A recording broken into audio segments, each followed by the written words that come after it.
Welcome to this brief professional development on putting theory into practice around language acquisition in your classroom. Our objectives today are going to be to explore 4 language acquisition theories and identify specific examples of how each of these theories can inform your classroom practices. So let's first start out with our purpose. Take a second to read through the slide.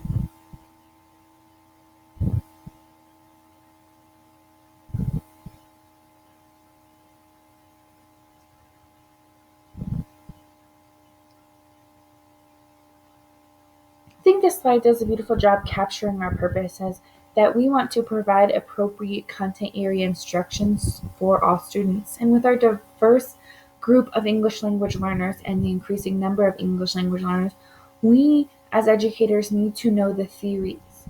One theory has not been adequate on covering every single aspect of learning language. Therefore, we need to understand this vast amount of theories so we can create and provide the appropriate instructional strategies to support the students based on where they're at, which means we need a deep understanding of multiple theories in order to figure out which scaffolds or supports are best to put in place for our students.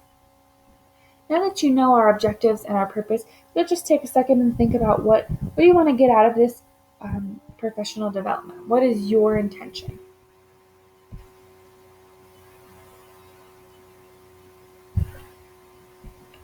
The first theory we're going to look at is Gresham's 5 hypotheses.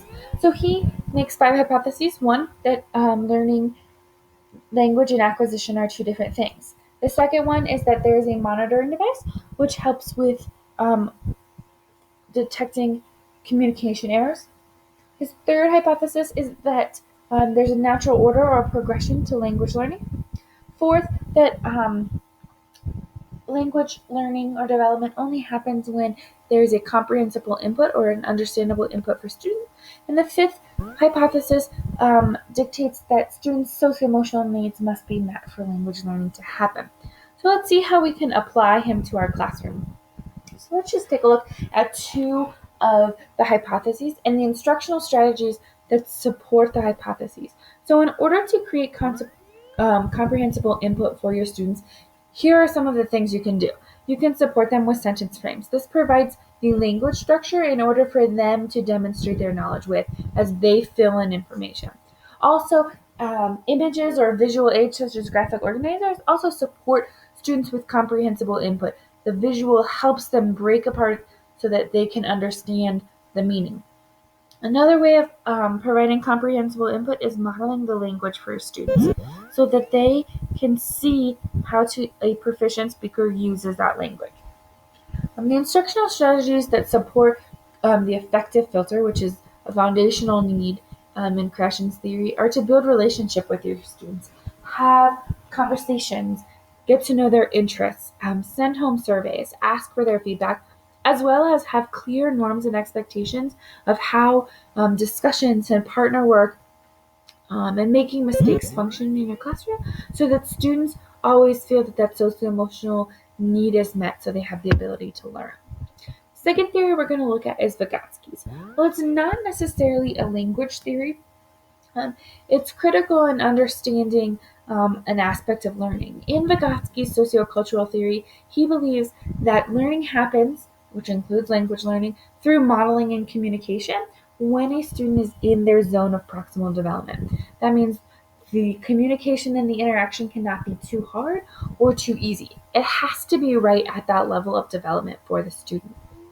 So to put this into practice, there's a couple things. To support the modeling aspect of his theory, you can use a gradual release model.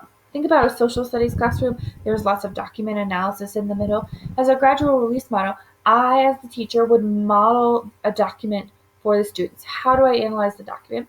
Then we would do a document together as a class or a small group. And finally, I would release that responsibility onto the student. This supports them with understanding the processes, the skills, the language, and so forth needed to accomplish the task. Another structural support I could do that would support his idea that learning happens through communication is structured language practices. In these structured language practices, I'm asking students to communicate language to share or uncover some sort of information, such as an A/B partner or lines of communication type activity.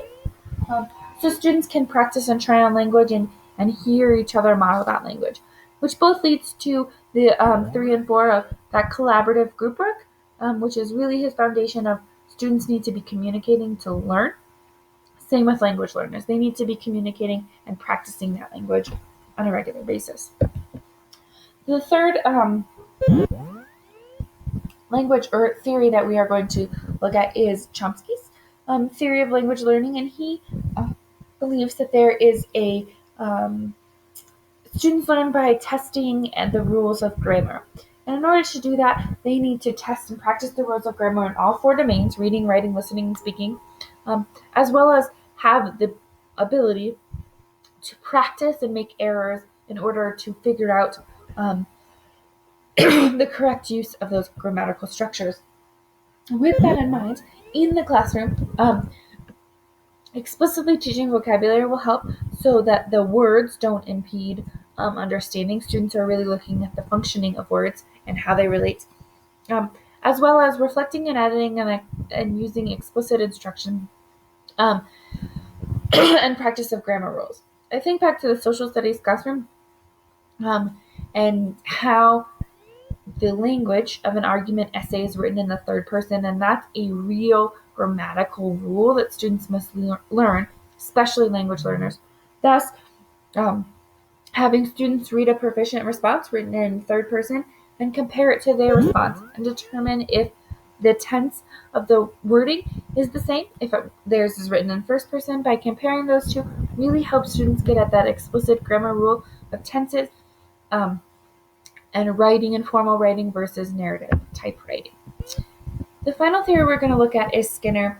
Well, Skinner's theory is not necessarily, again, a language theory, but it can be applied to language, in which he believes that learning happens as a repetitive process with positive reinforcement. You probably know Skinner from mice and his behaviorist theory about repetition and getting mice to react based on sugar and that positive enforcement of their behavior.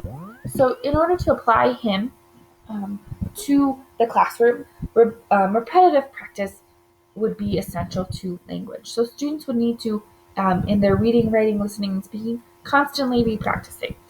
In a social studies classroom, you're constantly practicing document analysis, both the reading, the writing pieces of document analysis, and a communication piece. And with that constant practice of using the language for content would be positive reinforcement, identifying what's going well with that feedback support on there. Finally, we've quickly made it through those 4 theories. And just to overcap what we did, we looked at 4 theories. We looked at Krashen's theory, we looked at Vygotsky's theory, excuse me, we looked at Skinner's theory and Chomsky's theory, and then we identified specific examples of how we could apply through instruction those strategies into the classroom to inform your instructional practice. Now that we've done that, I want you to take a second to think about which theory resonates most with you, or maybe all the theories do, and create an action plan on how you would implement your learning from today, these theories, into your classroom to inform and change your instruction. So the rest of this time is going to be up to you to create an action plan so that you walk away with something that you can inform your practice with. Thank you for listening. Have a great day.